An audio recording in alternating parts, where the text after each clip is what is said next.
आज एका विशेष अशा उपक्रमाचं माहिती देण्यासाठी आपल्या सगळ्यांना आमंत्रित केलं आहे। माझ्यासोबत जिल्हा परिषद सिंधुदुर्गचे जिल्हा परिषद अध्यक्ष सन्माननीय प्रमोदजी कामत साहेब उपस्थित आहेत।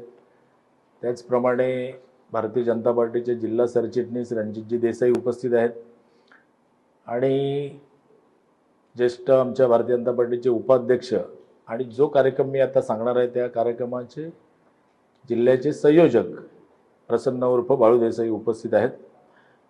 आपणा सगळ्यांना माहित आहे की एप्रिल महिना आला की आपण एका विशेष कार्यक्रमाची औत्सुकतेने वाट बघतो। सिंधुदुर्ग असेल, कोकण असेल किंवा महाराष्ट्र असेल, तर आपल्या सगळ्या कोकणचे राज्याचे नेते, माजी मुख्यमंत्री, भारतीय जनता पार्टीचे खासदार आणि सगळ्यांचं प्रेरणास्थान असलेले सन्माननीय राणे साहेबांचा एप्रिलमध्ये 10 तारीखला वाढदिवस असतो आणि संपूर्ण सिंधुदुर्गवासीयच नव्हे, कुठला एक विशिष्ट पक्ष असा नव्हे, तर सिंधुदुर्गातली सगळी जनता, कोकणातली सगळी जनता, महाराष्ट्रातली जनता जी साहेबांची हितचिंतक आहे, जी साहेबांवर प्रेम करणारी आहे, जी साहेबांच्या मार्गदर्शनाखाली समाजकारण राजकारणामध्ये आहे, तर ही सगळी मंडळी साहेबांना शुभेच्छा देण्यासाठी कुठेतरी उपस्थित होतात, साहेबांचा आशीर्वाद घेतात, साहेबांना शुभेच्छा देतात।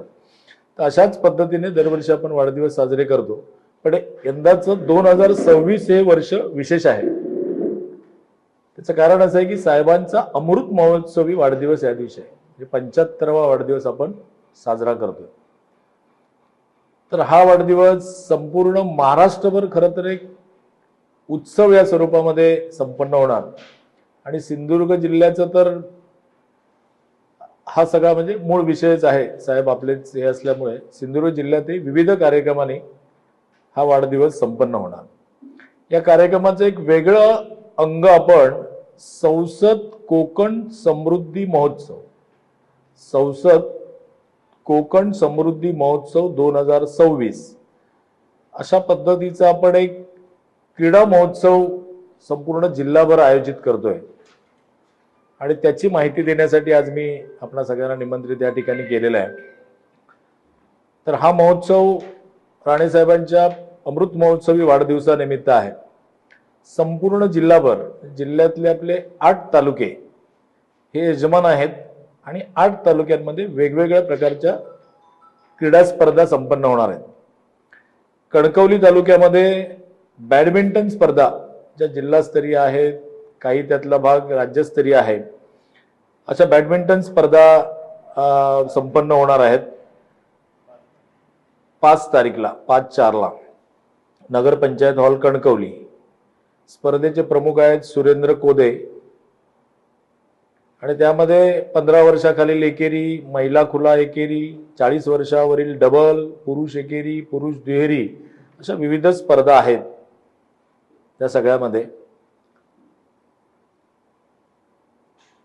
आणि त्या स्पर्धेची बक्षिसं सुद्धा फार मोठी आहेत, ट्रॉफी आहे, स्मृतिचिन्ह आहेत, 5,000, 10,000, 6,000, 10,000 अशा विविध स्पर्धांसाठी वेगवेगळी बक्षिसं आहेत। त्याचा एक चार्ट आपल्याला देतो मी।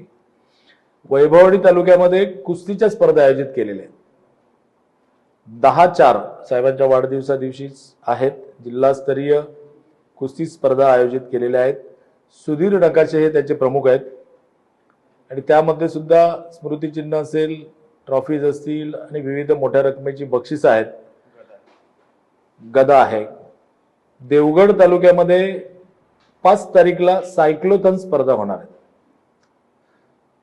सायक्लोथॉन संदीप साटम आणि राजा भुजबळ याचे प्रमुख आहेत।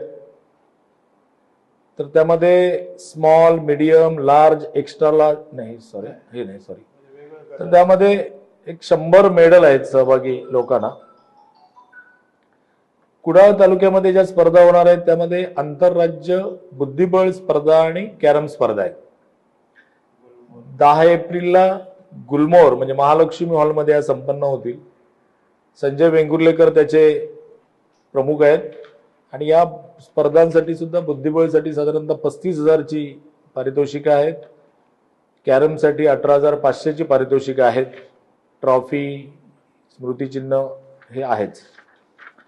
नंतर मालवण तालुक्यामध्ये बास्केटबॉलच्या डे नाईट स्पर्धा आयोजित केलेल्या आहेत। या स्पर्धा राज्यस्तरीय असतील. त्या स्पर्धेला धोंडी चिंदरकर हे स्पर्धेचे प्रमुख आहेत आणि त्यामध्ये बक्षिसं सुद्धा मोठी आहेत. प्रथम पारितोषिक 25,000 आहे, द्वितीय 10,000 आहे, तृतीय आणि चतुर्थ 5,000 आहे. सावंतवाडी तालुक्याने टेबल टेनिस स्पर्धांचं ह्या 10 तारीखला 10 आणि 11 डे नाईट आहे. सावंतवाडी तालुक्याने टेबल टेनिस स्पर्धेचं यजमानपद घेतलेलं आहे. 10 तारीखला नगर परिषदच्या पॅव्हिलियन हॉलमध्ये या स्पर्धा होतील. स्पर्धेचे प्रमुख तिथले आमचे मंडल अध्यक्ष सुधीर आडिवरेकर आहेत. यामध्ये सुद्धा 19 वर्षाखालील पुरुष, 19 वर्षाखालील महिला, पुरुष खुला, महिला खुला, इतर खुला अशा पद्धतीचं त्याचं वर्गीकरण आहे. 3,000, 5,000 अशी वेगवेगळ्या पद्धतीची त्यामध्ये पारितोषिक आहेत. वेंगुर्ला तालुक्याने व्हॉलीबॉलच्या स्पर्धा आयोजित केलेल्या आहेत. तर त्यासाठी प्रसन्न देसाई आणि प्रणव वांगणकर हे स्पर्धेचे प्रमुख असतील. त्यामध्ये सुद्धा 20,000, 10,000, 5,000 अशी मोठ्या रकमेची बक्षीस आहेत. स्मृतिचिन्ह, ट्रॉफी वगैरे हे सगळं आहेच. आणि शेवटचा तालुका आहे दोडामार्ग.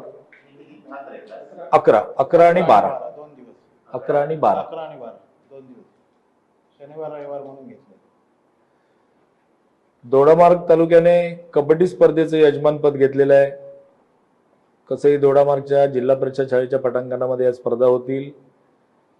चेतन चव्हाण या स्पर्धेचं, चेतन चव्हाण, दिलखुलास देसाई आणि स्वप्नील गवस अशी 3 मंडळी आहेत. ह्या राज्यस्तरीय स्पर्धा आहेत. त्यामध्ये काही गोव्याचे संघ सुद्धा सहभागी होतील. तिथे सुद्धा 15,000 आणि 10,000 अशी 2 बक्षिसं या कुस्ती स्पर्धेला आहेत. कबड्डी स्पर्धेला आहेत.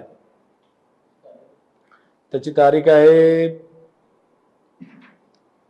रविवार 10 तारीखच. तर अशा प्रकारे 8 तालुक्यांमध्ये 8 वेगवेगळ्या पूर्ण ताकदीने आपण स्पर्धा घेणार आहोत. म्हणजे ज्या ज्या स्पर्धेमध्ये जे प्रकार असतात, महिला, पुरुष, दुहेरी, एकेरी, सगळ्या प्रकारांमध्ये या स्पर्धा होईल. त्यामुळे सिंधुदुर्ग जिल्ह्यातल्या सगळ्याच क्रीडा स्पर्धकांना ह्या सगळ्या स्पर्धांमध्ये मैदानी स्पर्धा आहेत आणि काही कॅरम, बुद्धिबळ या इंडोर आहेत. तर यामध्ये सहभागी होता येईल. तर तुमच्या माध्यमातून आमचं आव्हान आहे की आम्ही तर वैयक्तिक संपर्क सगळ्यांना करतोच आहे, पण प्रेसच्या माध्यमातून आपण सगळ्यांना एक जाहीर आवाहन करावं की या सगळ्या खेळांमध्ये जी स्पर्धक मंडळी इच्छुक आहेत त्या सगळ्यांनी सहभाग घ्यावा आणि या स्पर्धा मोठ्या उत्साहात पार पाडाव्यात. आणि राणेसाहेबांचा सुवर्ण महोत्सवी वाढदिवस या संसद कोकण समृद्धी महोत्सव 2026च्या निमित्ताने एक यादगार ठरावा अशा पद्धतीचं एक आवाहन तुमच्या सगळ्यांच्या मार्फत आपण करतो.